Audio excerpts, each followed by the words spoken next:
welcome back to Katarina's Garage. My name is Katarina Lloyd, and today, well, I am actually here checking out a few different vehicles that some of them are for sale, some of them aren't. Like this one's for sale, the Civic I just did. The one next to this is going to be for sale, which will be a separate video, so stay tuned. But yeah, they're all going to be separate videos. And who knows, maybe I'll edit them all together as one, but I don't think so. So, yeah, this beautiful beast behind me is a 1966 Chrysler Windsor, I believe. This one actually presents pretty original overall, but it does have some modification to it, like under the hood, as an example. So, yeah, originally this was a 383 car, however now it's a 400. And overall, just a beautiful car. Anyways, let's go check it out. So, this car, and this one does run and drive, to be honest, compared to the Civic that I did earlier, you know. But like, check out this, it's just got this awesome presence to it, you know, where you see this grill and stuff. And now, it's a little damaged, but don't worry, there is some in the trunk, which I'll show you in a bit. But just a gorgeous car. You know, you've got a little bit of rust down here, got a tiny bit in the door here. Just a couple little spots, but really not bad at all. The around the roof, you can see it's starting to, but that's honestly, you can just grind that and you'd be completely fine. But it's a very good driver quality car, and like you can see right here, you know, got a little bit of a flakiness, but overall just beautiful. Like, and this car, it's a good 18-19 feet long, to be honest. Just the epitome of luxury in 1966. And this car apparently, you know, like, it drives pretty good and everything, and needs a couple of things, but that are going to get done though before it's sold. You see the quarter here, again, a little bit of rust, and again, a little bit more up here, but really not too bad at all. It just presents incredibly well. But let's take a look inside, actually. If I can open the door. It might be locked. Hang on. I'll go to the driver's side and open the door. Here we go. Sorry about that. And you open it up, and, like, you know, got a little, like, tiny bit of condition issues, you know, like with the armrest and whatever else, and just needs some cleaning. But this car's in really good shape, and it's on a bit of an incline, so it's trying to close the door at me. But yeah, here. Let's just take you off the tripod, and I'll take you around inside the car. So this is, you know, one of Chrysler's full-size vehicles. Like, if we take a look in here, you know, you see there is the, so this is actually made in Canada, so that's why it's a Chrysler Windsor. You see the VIN tag right there, which is pretty cool. You know, all around this thing, like, he has all the stuff. There's some stuff in the trunk. So I'll show you guys that as well, but, you know, like, check out this gauge cluster. Just a big fan of that, to be honest. And it's currently showing 8,399 miles, but as we know, that's definitely rolled over on this one, but really cool. If we take a look under the hood, which, oh yeah, that's right, it's not the pull tab on this one, it's pull tab on the other one. But, you know, actually, before I do that, check out, like, the headliner. A little bit of staining there, but, you know, actually in really good shape overall. You know, and even, like, this back seat, again, could use some detailing, but it shows pretty good overall. No major tears or anything. Like, this front seat has a little bit of tearing here, but really in good shape overall, and just, it just feels nice. You know, I've got just the perfect amount of room in here. And yeah, just a very beautiful car. But anyways, let's take a look under the hood. Now, to open the hood on this one, because there's a release down here somewhere. I just have to find it. Where's the release on this? Oh, you know it's down there somewhere. Oh, right there. There we go. There. And then, there we go, just like that. And yeah, you can see under the hood of this one, it's looking pretty nice under here, to be honest, because, like I said, it's got some aftermarket goodies on it, you know. You got these nice chrome valve covers on it. You got the Edelbrock intake with the Edelbrock 4-barrel carb on it. And you know, it looks really nice. You know, the alternator looks a little newer. And like I said, he does have some spare parts for this one, so if you want to check that out, which actually we'll check out in the trunk here, and I'll show you guys not only in the trunk but all the parts that come with this. And now let's check out the trunk, because like I said, there's a bunch of spare parts. Actually, it goes that way. There we go. Kind of the wrong way. Whoops.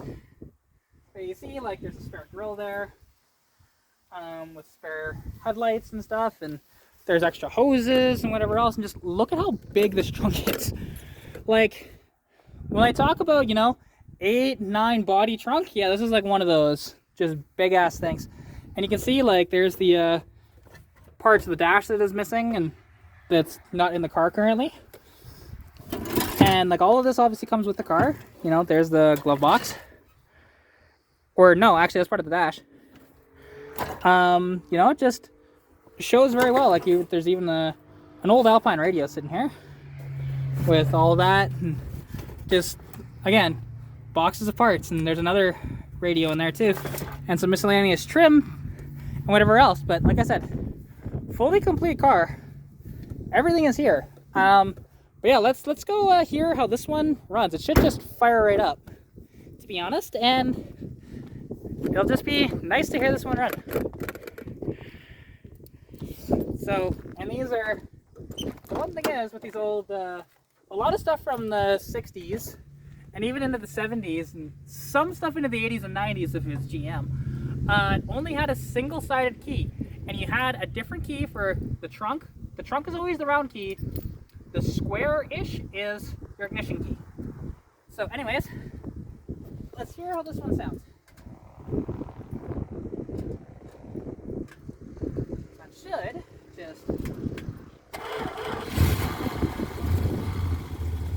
just like that, right? And it sounds really good, to be honest. You know, you can see it up front here with that nice old big block under the hood.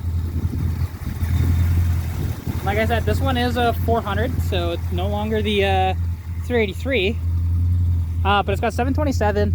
And like, this one, brakes have all been redone. It's got new suspension underneath, new shocks, you know. It just presents very well and drives absolutely beautifully too. You know, just listen to that thing purr. You know, and there's no like super lopey cam or anything. It's just a nice driver that way. And you know, and this one, yeah, like, runs, stops, drives really good overall. And I'm actually a big fan of this old Chrysler, and being a Chrysler Windsor is supposed to be a Canadian only model is my assumption, because like I said, I don't know much on it, but just overall it's just a very nice car. And having the Cooper Cobras, like, I run Cooper Cobras on my car as well. They honestly, they are the right amount of sportiness with also a good amount of comfort to them too. And yeah, and even, you know, because this is actually how you do the horn, is actually horn ring here. See? Just yeah, honestly really cool. I really do dig this, to be honest. I just, you know, it's a little cold right now, so it's warming up. But I'm actually going to shut it off here, then I'll shut the hood, and we'll call this video a wrap. Because to be honest, like, this is, I mean, obviously it's a big old Chrysler luxury car, and this body style would have been from, I think, about 1965 to around 67, maybe even as early as 64, but I think that's fortunate, to be honest. And you know, like, these are the last of their breed sort of thing. I think they actually may have went to 67, come to think of it, with this similar body style. They would have had year-to-year changes, like different grills, different lights, maybe slightly different interiors, stuff like that, but same basic body structure though. Yeah, at least I'm pretty sure this is full-size Chrysler, which, I mean, it's as big as the 73 on New Yorker next to it, so I'm gonna say yes. But yeah, it presents pretty well. Like, it's a good driver quality, and just a very beautiful car. But yeah, and this is one that'd be a really fun one to drive, and it'd be super comfortable inside because, you know, that's the one thing with these is this is proper luxury. Super comfortable, and, you know, but you've got a good amount of power. Like I said, that 400, it wouldn't be as powerful as, say, the 383 that came with it, but really it'd move this thing along just fine. To be honest, in some of these bigger Chrysler products, or even as Dodge and Plymouth and stuff like that, you could actually get, maybe not in the full size, but in size similar to this anyways, you can get actually a slant 6. You could also get small blocks as well, so this one being a 400 big block is quite nice. To be honest, in the 400, it replaced the RB big blocks in the 70s. However, you can still get the 440 right up until, I think it was 76 or 77, and then the 400 replaced it entirely. And this would have been born, at least with that motor, with what is called a thermoquad, which is a terrible design for a carburetor. So you have metal top, metal bottom, and a phenolic sort of body on it, and the phenolics of it would actually expand and sort of melt, so it would cause massive leaks or whatever, and they just never ran right, and it was honestly a terrible design. Oddly enough though, with the thermoquad, it's actually a good design. It's just that phenolic body on it, and I don't know if anybody has attempted to recreate a metal body for it or not, but yeah, overall, just, you know,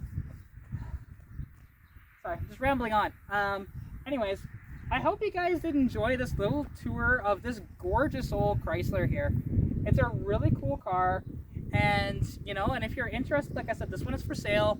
The contact details will be in the description below, so, you know, there will be Instagram, Facebook, and a phone number as well if you prefer to call or whatever else. You know, anyways, thank you all for watching. I hope you guys did enjoy. If you did, please like the video, comment anything you want to see, comment anything you want to see down below, subscribe, share it with your friends, you know the whole spiel. Anyways, hope you stay safe during COVID-19. Good luck with what we're working on, and I'll catch you in the next video.